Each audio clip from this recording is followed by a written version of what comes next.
पुणे शहरामध्ये भारतीय जनता पार्टी लोकसभेपासूनच तयार आहे. लोकसभा झाली, विधानसभा झाली, आता महानगरपालिकाची निवडणूक आहे. एकतर महानगरपालिका 4 वर्षानंतर होतात. म्हणजे ही निवडणूक जी आहे ती खऱ्या अर्थानं कार्यकर्त्यांची निवडणूक आहे. म्हणजे पक्षाच्या निवडणुका ज्या आहेत त्या लोकसभा विधानसभा पार्टीसाठी असतात. त्या स्थानिक स्वराज्य संस्था ही खऱ्या अर्थानं कार्यकर्त्यांची निवडणूक असते. कार्यकर्त्याचा संपर्क डायरेक्ट नागरिकांशी असतो. प्रत्येक नगरसेवक असेल त्या महानगरपालिकेला जो आता उमेदवारी मिळून जे सामोरे जाणार आहे निवडणुकीला, त्यांचा प्रत्येकाचा संपर्क हा डायरेक्ट नागरिकांशी असतो. त्यामुळे ही निवडणूक रंगतदार असते.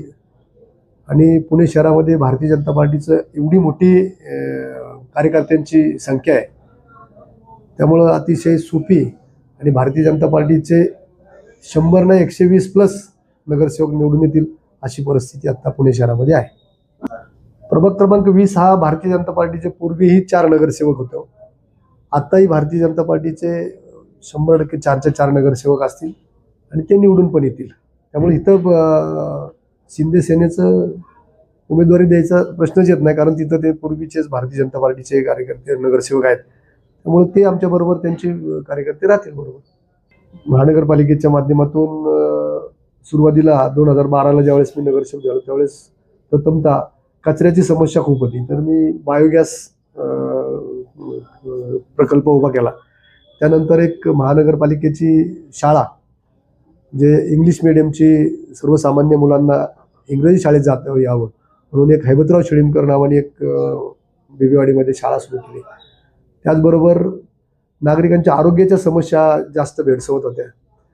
त्यामुळं मी एक महानगरपालिकेचा दवाखाना श्री सद्गुरू शंकर महाराजांच्या नावानं एक पुणे महापालिकेचा 10 रुपयात औषध उपचार असा एक OPD सुरू केली.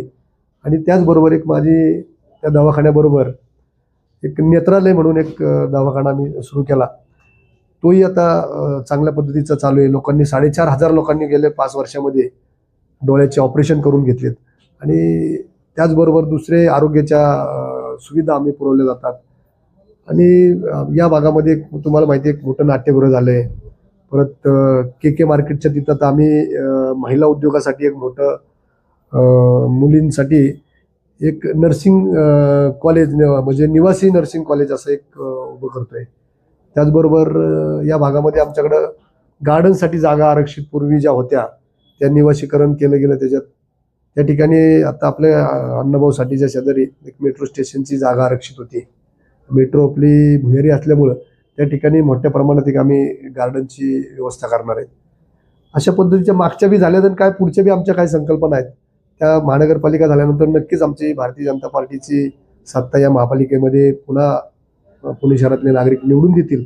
आणि आमची सत्ता आल्यानंतर तुम्ही आता बघितलं की मागच्या काळामध्ये पुणे शहरामध्ये मेट्रोचा जो गतिमान विकास झाला आहे तो आता कात्रज ते स्वारगेटपर्यंतची जी मेट्रो त्याचाही आम्ही फॉलोअप घेऊन त्याचंही टेंडरिंग झालं आहे.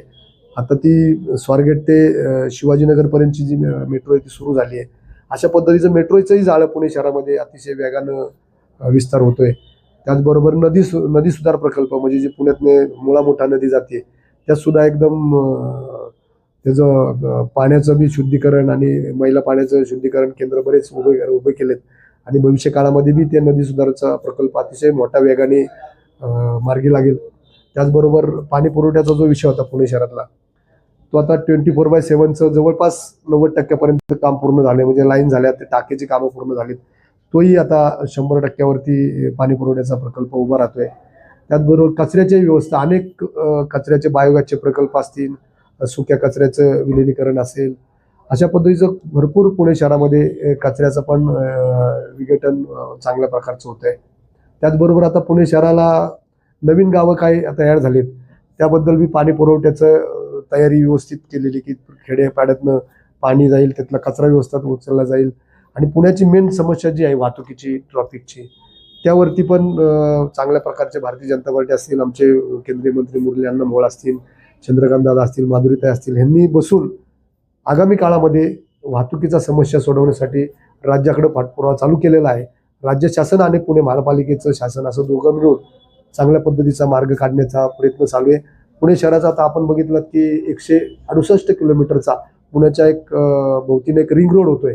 त्याही रिंग रोडमुळं पुण्याच्या वाहतुकीला बऱ्यापैकी मोकळीक मिळेल. म्हणजे श्वास जो कोंडला आहे पुण्याच्या वाहतुकीचा त्यामधनं पण त्याला जरा हे मिळेल, वाहतुकी कोंडीपासून नागरिकांना त्यातनं सुटका होईल. त्याचबरोबर पुण्याच्या गुन्हेगारीविषयी पण बऱ्याच मागच्या काळामध्ये पोलिसांच्या विषयी नागरिकांच्या पण तक्रारी होत्या. पुणे शहरामध्ये आता 6 पोलीस स्टेशनची पण विस्तार वाढतोय. जागोजागी पोलीस छोट्या छोट्या चौक्यांचा पण विस्तार पुणे शहरामध्ये होतोय. अशा पद्धतीने पुणे शहराचा गतिमान विकास हा पुन्हा एकदा मागच्या 4 वर्षामध्ये जरी महानगरपालिकेच्या निवडणुका नसल्या तरी प्रशासनाकडे भारतीय जनता पार्टीचे कार्यकर्ते असतील, आमदार असतील, खासदार असेल, यांनी त्यांच्या पाठपुरावा करून चांगल्या प्रकारचं नागरिकांना सुविधा कधी वाटूच दिलं नाही. आमच्या नगरसेवकांनी की 4 वर्ष आम्ही नगरसेवक नाही आहेत ह्याचे कधीही नागरिकांना भासू दिलं नाही. आम्हाला फोन आले की आम्ही तातडीने आमचे नगरसेवक असतील, कार्यकर्ते असतील, तातडीनं नागरिकांच्या समस्या सोडवलेल्या आहेत. आणि नक्कीच भारतीय जनता पार्टीला या नगरपालिकेमध्ये बहुमत देऊन पुणे शहरात 120 नगरसेवकच्या पुढे नगरसेवक निवडून येतील याची खात्री आम्हाला 100% आहे.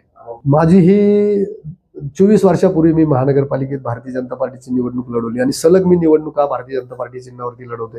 परंतु मध्ये 4 वर्ष गेले असले तरी आम्हाला कधी जाणवलं नाही, प्रशासनाकडे काम करायची आमची हातोटी असल्यामुळं आम्हाला कधी असं जाणवलं नाही की आपण नगरसेवक नव्हतो. त्यामुळं आम्हाला कुठल्या प्रकारची अडचण नाही. पुन्हा आता नगरसेवक पुन्हा मला नागरिक आमच्या भागातले निवडून देतील. आता माझ्या वार्डातील नागरिकांचं इतकं माझं घरोबाचे संबंध आहेत की सातत्यानं मी गेले 14 वर्षे या भागाचं प्रतिनिधित्व करतो. त्यामुळे माझे प्रत्येक नागरिकाशी कौटुंबिक माझे संबंध असल्यामुळे प्रत्येक नागरिकाशी डायलॉग आहेत. आणि मला आता निवडणूक आली काय आणि नव्हती काय काहीच फरक नाही पडत. जरी निवडणुकीचं वातावरण असलं तरी पण नागरिकांचे जे पूर्वी संबंध होते तेच आत्ता आहेत आणि पुढेही राहतील. आणि माझ्या दृष्टीने पुणे शहरामध्ये आता भारतीय जनता पार्टीची सत्ता आल्यानंतर पुन्हा गतिमान विकास आमच्या प्रभागाचा होईल यामध्ये शंका नाही. भारतीय जनता पार्टी असेल किंवा कुठल्याही राजकीय पक्षाचा कार्यकर्ता असेल तर प्रत्येकाची इच्छा असते की कुठल्या तरी निवडणुकीला उभं राहावं आणि आपल्याला लोकप्रतिनिधी व्हावं. भारतीय जनता पार्टीकडे आता अनेक कार्यकर्त्यांनी तुम्ही तर बघितलं 2-2.5 हजार कार्यकर्त्यांनी इच्छा व्यक्त केली की आम्हाला महानगरपालिकेचं तिकीट पाहिजे. पण भारतीय जनता पार्टीत काम करणारा कार्यकर्ता हा कायम असा असतो की ते पक्षाच्या नेतृत्वाला मानणारा असतो, पक्षाच्या ध्येय धोरणाला मानणारा असतो. त्यामुळे ज्याला तिकीट मिळेल, पार्टी ज्या उमेदवाराला ज्या कार्यकर्त्याला तिकीट देईल ते इतर कार्यकर्ते कधीही भारतीय जनता पार्टीमध्ये जवळपास 99% कधीही बंडखोरी होत नाही. भारतीय जनता पार्टीकडे ज्याला तिकीट देतील त्याचं काम इतर कार्यकर्ते नक्की करतील.